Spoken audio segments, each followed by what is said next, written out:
Hi guys, so this is part 3 of user 1 centimeter tall, and like I said in the first video, sorry if my voice sounds horrible, like I sound like a old woman or something. Has to do with me yelling, screaming at somebody last night. So I apologize if I sound a little frog-like.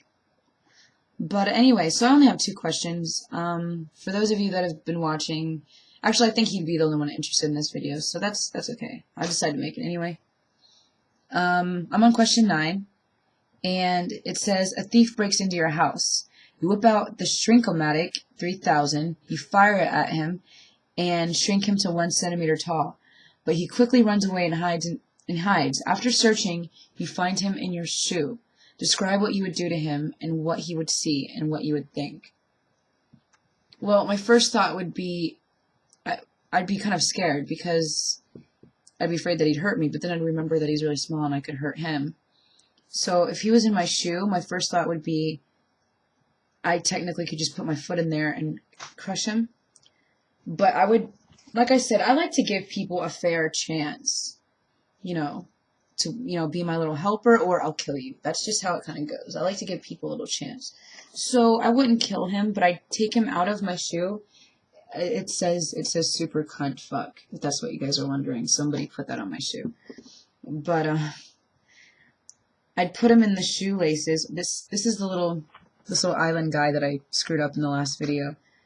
But I'd put him in the shoelace just like that.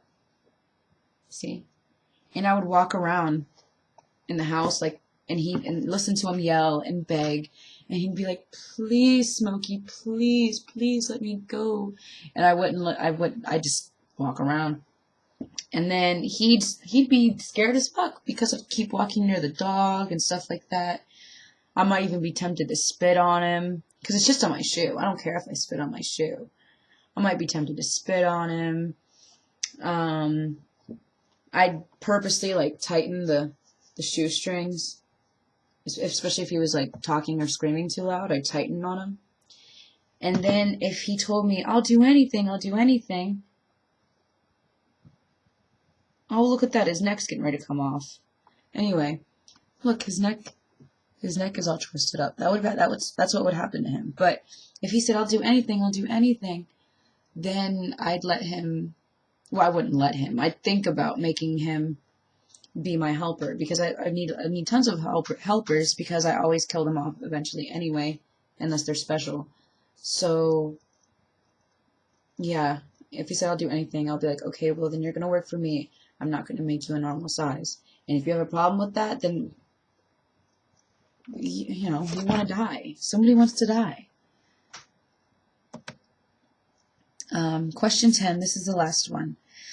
If you had the chance to shrink an enemy of yours to 1 centimeter tall and torture them, what would you do to them, and what would they see, and what would you think?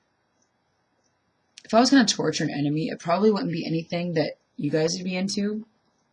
I personally, I like scaring the shit out of people. So if I had a little enemy, I said a long time ago that I would probably put them in a blender or a garbage disposal, but that's really quick. So I don't know what I'd do. It wouldn't be sexual at all. It would be, you know what I would do? This is going to sound so horrible, but I would totally, I would, to scare the fuck out of him. I don't think I'd do it, but I might. This is not a bong. This is a hookah. Okay. I would put him in the bowl of the hookah and wrap the foil around it. And this right here is a hot coal. Well, it's probably not hot anymore, but it's a hot coal. So then I'd threaten to burn him alive while he's under there, and he'd just roast. And I'd technically be smoking him away. He'd be in there. Don't want this to fall. He'd be in there, and that's what I would do. Now, I wouldn't necessarily do it, but it'd be enough to scare the shit out of him, and he'd listen to everything that I'd say. So that's all the questions. I hope you guys liked some of the answers at least. And yeah, thanks. Bye.